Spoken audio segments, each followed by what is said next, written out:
গত কিছুদিন আগে কুমিল্লা বরুড়া থানাতে আড্ডা এলাকায় আমাদের সৌদি প্রবাসী মনির ভাই বেশ কিছু বাচ্চা নিয়ে গেছেন। প্রায় 120টা বাচ্চা নিয়ে ওনার ফার্মটা শুরু করছেন। ওনার ফার্মটা শুরু করার পরে অত্র এরিয়াতে বেশ সাড়া পেয়েছেন এবং অনেকেই তার কাছে টার্কি ফার্ম করার জন্য গিয়েছেন এবং জানতে চেয়েছেন কীভাবে ফার্ম করা হয় এবং বাচ্চা সংগ্রহ করার জন্য তাকে বেশ অনুরোধ করেছেন। যেহেতু তার সাথে আমার একটা সম্পর্ক রয়েছে অনেক দিনের, যেহেতু সেও প্রবাসী ছিলেন, আমিও প্রবাসী ছিলাম, সেই হিসাবে তো আজকে থেকে মনির ভাই সেই এলাকার কিছু টার্কি খামারিদের জন্য বাচ্চা নিতে আবার এসেছেন এবং তিনি এখান থেকে বাচ্চা নিয়ে তার এলাকাতে যত খামারিরা আছে তাদের কাছে সরবরাহ করতেছে।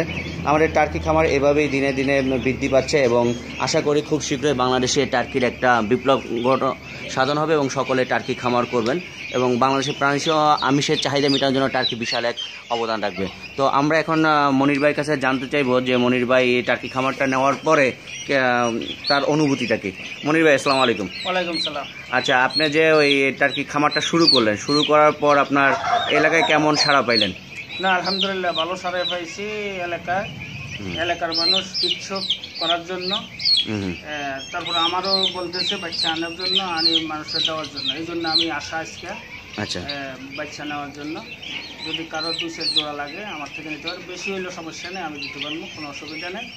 আর যার যা কিছু প্রয়োজন জানার, পালন করার যা কিছু প্রয়োজন আছে আমার কাছ থেকে যুক্তি পরামর্শ নিতে পারবো, কোনো অসুবিধা নেই, আমি দিতে প্রস্তুত। এখানে আমার কথা। আচ্ছা, আপনি যে বাচ্চাগুলো নিয়ে লালন পালন করতেছেন, আপনার কি বুঝতে পারছেন যে এখন টার্কি কীভাবে লালন পালন করতে হয়, কীভাবে পালন করতে হয়? আমি বুঝতে পারছি এখন কীভাবে, কিন্তু বেশি ঝামেলা নাই। এটা সাধারণ দেশি মুরগির মতন, খাওয়া খাদ্য সব কিছু, ওষুধ বড়ি সব কিছু দেশি মুরগির মতন, কোনো অসুবিধা হয় না। দেশি মুরগির মতন লালন পালন করা যায়। তো আপনি কি মনে করেন যে আপনার এলাকায় যদি আরও অনেকে নেয়, খামারটা করতে চায়, তারা সহজেই লালন পালন করতে পারবে? হ্যাঁ, ইনশাল্লাহ পারবে। যদি নতুন অবস্থায় তো কিছু অসুবিধা হয়, আমি আসি না, আমার দেখাইবো, অথবা লোকের দেখাইবো, অসুবিধা নাই, তারা বলে দিব যে কী পরিস্থিতি।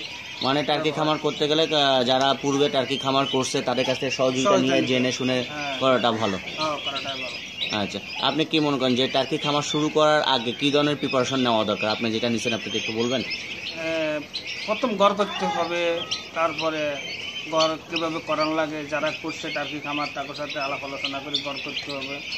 এরপরে তারপরে বাচ্চা আইলেও সব কিছু বলে দিব যে কীভাবে কীভাবে করা, কি আসবে, কোনো অসুবিধা হবে না। আচ্ছা আচ্ছা, আপনি যে টার্কি নিলেন, টার্কি নেওয়ার পরে আপনার পরিবারের কোনো সবার সহযোগিতা কি পাচ্ছেন? হ্যাঁ, ইনশাল্লাহ আমি সবার সহযোগিতা, সবচেয়ে বেশি ভাই আমার স্ত্রী। আচ্ছা, তিনি আপনাকে সহযোগিতা করেন না? সহযোগিতা করে সবচেয়ে বেশি ভাই ওর। তা আপনি কি মনে করেন যে সৌদি আরব থেকে যে চলে আসলেন, আপনি দেশে এসে টার্কি দিয়ে আপনার কর্মসংস্থান, মানে আপনার কাজের যে ইনকামটা এটা এখান থেকে করতে পারবেন? ইনশাল্লাহ, ইনশাল্লাহ দেশবাসীর সবাই দোয়া, ইনশাল্লাহ পারবো এবং আশাবাদীও। আচ্ছা, পারা। তো আপনাকে ধন্যবাদ আবার আসার জন্য এবং বাচ্চা নেওয়ার জন্য, এবং আশা করি আপনার মাধ্যমে কুমিল্লা বরুড়া এলাকাতে কিংবা আশেপাশে এলাকার মানুষ খামার করতে পারবে এবং আপনি তাদেরকে সকল ধরনের সহযোগিতা করবেন, আমি এই আশা করতেছি।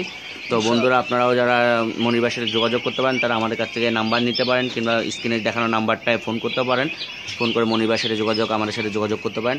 আশা করি আপনাদের সকল ধরনের সহযোগিতা এবং টার্কি খামার কীভাবে করবেন এই ব্যাপারে পরামর্শ দেওয়া হবে। আল্লাহ হাফেজ।